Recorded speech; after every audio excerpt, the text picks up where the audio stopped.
একটা সংসারে কত কিছুরই না দরকার হয়, আজ এইটা তো কাল সেইটা। প্রথমে আমরা স্বপ্ন দেখি আর তারপরে আস্তে আস্তে সেটা বাস্তবে রূপদান করি।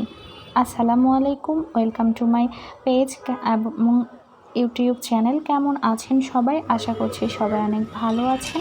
আজকে আমরা বিকালবেলায় একটু বের হয়েছি লেকে হাঁটার জন্য। তো প্রথমে আমরা রিক্সাতে করে জিগাতলা যাচ্ছি। তো জিগাতলা গিয়ে একটা টিভির শোরুমে আমরা টিভি দেখব।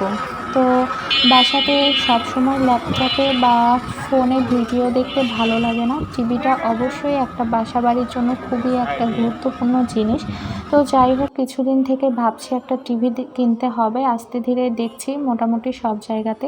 তো টিভি কিনতে এসে এখানে দেখছি বাটাতে চলছে শীত উপলক্ষে 20% ডিসকাউন্ট, আর অনলাইনে চলছে 25% ডিসকাউন্ট। আপনারা সব বাটারের শোরুমে কিন্তু এই অফারটা পেয়ে যাবেন।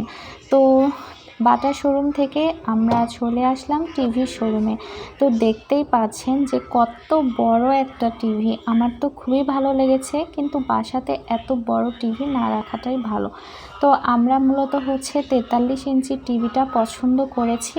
আর এখনকার টিভির এত সুন্দর রেজুলেশন আর এত ক্লিন, আমার তো খুবই ভালো লেগেছে। তো যাই হোক, একটা পছন্দ করে রেখে আসলাম। দেখা যাক 2-3 মাস পরে অবশ্যই নেব একটা টিভি, আপনারা দেখতে পাবেন। তো তারপর লেকের দিকে হাঁটা শুরু করলাম। হাঁটতে হাঁটতে এখানে একটা শোরুম পড়ে গেল। তো ভাবলাম শীতের কী কালেকশান আসছে দেখে আসি। তো যাই হোক, ছেলেদের মোটামুটি ভালোই কালেকশান দেখলাম, কিন্তু মেয়েদেরগুলো আমার ভালো লাগেনি। আসলে এই টাইপের জামা কাপড় আমি পরি না, তাই আমার খুব একটা ভালো লাগেনি। আমার জন্য নিউ মার্কেটই বেস্ট। তো যাই হোক, এবার লেকের কাছাকাছি এসে দেখি একটা ছেলে ফুল নিয়ে বসে আছে। তো সব সময় এই ছেলেটা এখানে ফুল নিয়ে বসে থাকে। আর ফুল দেখলে আমার আলাদা একটা ভালো লাগা কাজ করে, কারণ আমি ফুল অনেক বেশি পছন্দ করি।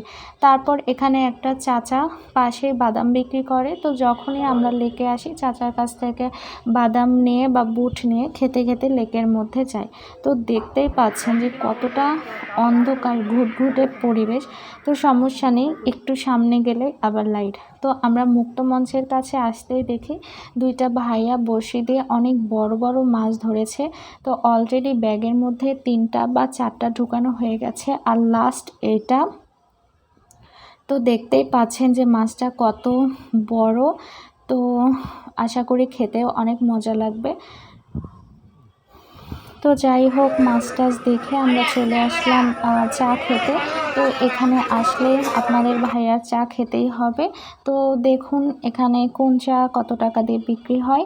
এখানকার চা আমার মোটেও ভালো লাগে না, কিন্তু আপনার ভাইয়া খাবে তাই বাধ্য হয়ে খেতে হলো। আমি না খেলে সে খাবে না।